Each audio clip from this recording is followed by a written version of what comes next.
తన బిడ్డల కోసం తన ప్రాణమే విడిచిపెట్టడానికి సిద్ధపడుతుంది. అమ్మా అన్న పిలుపు జీవితంలో పిలవడం గొప్ప అదృష్టం. అమ్మా అని నువ్వు పిలిచినప్పుడు, నువ్వు నిద్రలో భయపడినప్పుడు నీ నుదుటి మీద విభూతి పెట్టినటువంటి బొటనవేలు, నువ్వు అన్నం తినకపోతే బెంగ పెట్టుకుని నీకు చందమామని చూపించి పాటలు పాడి నీకు అన్నం పెట్టిన అమ్మ, నీకు పాలిచ్చిన అమ్మ, నీకు ఒంట్లో బాగుండకపోతే మొక్కుకుని ఉపవాసాలు చేసిన అమ్మ, నువ్వు వృద్ధిలోకి రావాలని తీర్థయాత్రలు చేసిన అమ్మ, నీకు 5 మార్కులు తక్కువ వచ్చి తండ్రి దెబ్బలాడితే కళ్ళ నీళ్ళొత్తుకున్న అమ్మ, అటువంటి అమ్మ రుణం నువ్వేమిచ్చి తీర్చుకుంటావు? అమ్మా అని పిలవడమే రుణం తీర్చుకోవడం. అటువంటి అమ్మ ఎటువంటి కారుణ్యమూర్తియో, ఏం చూసి అమ్మ మిమ్మల్ని అంత కష్టపడి పెంచింది? కేవలం తనూభవును ఆత్మనిల్పి అంటారు. ఆ నాభి సంబంధం తెగిపోవచ్చు బయటికి వచ్చిన తర్వాత, ఆ హృదయ సంబంధం మాత్రం తెగిపోదు.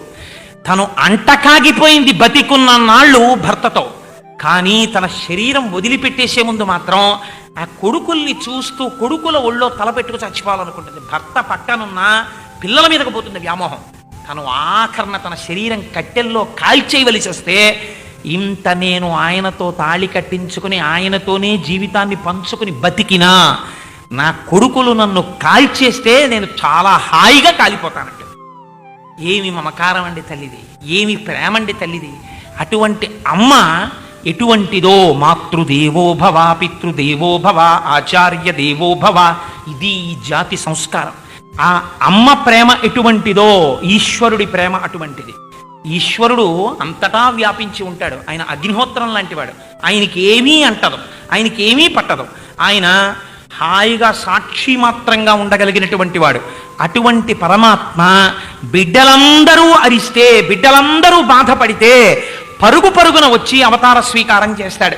మీరు చూడండి, లీలాశుకుడు పొంగిపోయాడండి.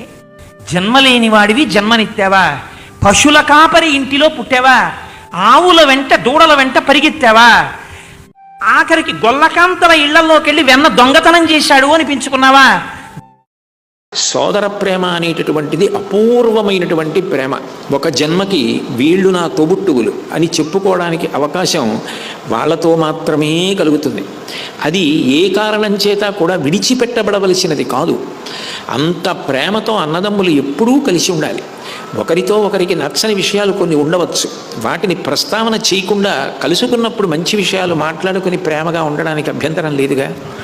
అలా ఉండలేకపోయారు వాలిసుగ్రీవులు. ఈ వృత్తాంతం మనకేం తెలియచేస్తుందంటే, సోదర ప్రేమలో ఏ వైక్లభ్యం ఉండకూడదు, ఏ మూర్ఖత్వం ఉండకూడదు, ఏ పట్టుదలలు ఉండకూడదు. చిట్ట చివరికి అవి ఎటువంటి విషమ పరిస్థితులకు దారితీస్తాయో, సోదర ప్రేమలో ఎట్లా కలిసి బ్రతకాలో. ఒకడు ధర్మాత్ముడైనా వాడు చాలా ఇబ్బంది పడిపోయే పరిస్థితి వరకు రెండవ వాడు నెట్టకూడదు.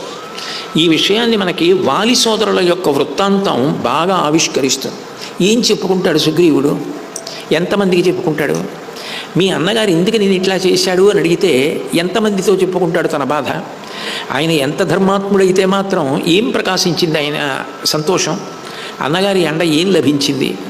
అందుకని మనకి రామాయణం ఎందుకు చదువుకోవలసిన అవసరం ఏర్పడింది అంటే, మానవీయ సంబంధాల విషయంలో రామాయణం పట్టాభిషేకం చేసి మాట్లాడుతుంది.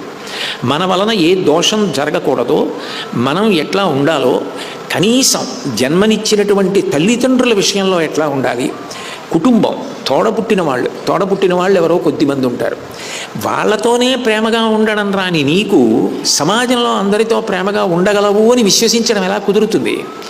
కాబట్టి అక్కడ పునాది, దాన్ని భద్రంగా నిలబెట్టుకోవాలి. ముందు కుటుంబంలో ప్రశాంతత ఉందనుకోండి, తల్లిదండ్రులు తోబుట్టువులు అయిన దానికి మేము ఉన్నామని నిలబడగలిగిన పరిస్థితి, ఆ ప్రేమ అభిమానం ఉన్నాయనుకోండి, అది మనిషికి పెద్ద ఊరట. ఆ సంతోషం వేరు. ఎంతమంది ఉండనివ్వండి, అవసరమైన సమయానికి తోబుట్టువులు రాకపోతే అది నిజానికి ఒక పెద్ద విలితి కింద మిగిలిపోతుంది. ఎంత పరివారం ఉండనివ్వండి, ఎంతమంది అభిమానులు ఉండనివ్వండి, ఎంతమంది బంధువులు ఉండనివ్వండి, తోబుట్టువులే రాలేదనుకోండి, అందరూ ఏమడుగుతారంటే అదేమిటి ఆయన తోబుట్టువులు రాలేదా అని అడుగుతారు. ఆయన యందు ఏ దోషం లేకపోవచ్చు, కానీ వాళ్ళు రాకపోవడం మాత్రం వాళ్ళు ఈయన విషయంలో ఎందుకు అట్లా ప్రవర్తిస్తారు అని ఈయన యొక్క సచ్చీలత ప్రశ్నింపబడుతుంది. అందుకే అట్లా ఉండకూడదు. కలిసిమెలిసి ఉండడం, ఎంత వయసు వచ్చినా అన్నదమ్ములు అక్క చెల్లెళ్ళు అట్లా ప్రేమగా ఉండడం ఎంత గొప్ప విషయమో, నిజానికి దానికి మించిన ఊరట లోకంలో ఇంకొకటి ఉండదు. అటువంటి ఊరటకై భగవంతుడు ఇచ్చిన గొప్ప అవకాశం తోబుట్టువులు. ఆ తోబుట్టువులు కలిసి మెలిసి ఉండవలసిన అవసరాన్ని, అందులో వచ్చే వైక్లభ్యాన్ని అద్భుతంగా చూపిస్తుంది వాలిసుగ్రీవుల వృత్తాంతం.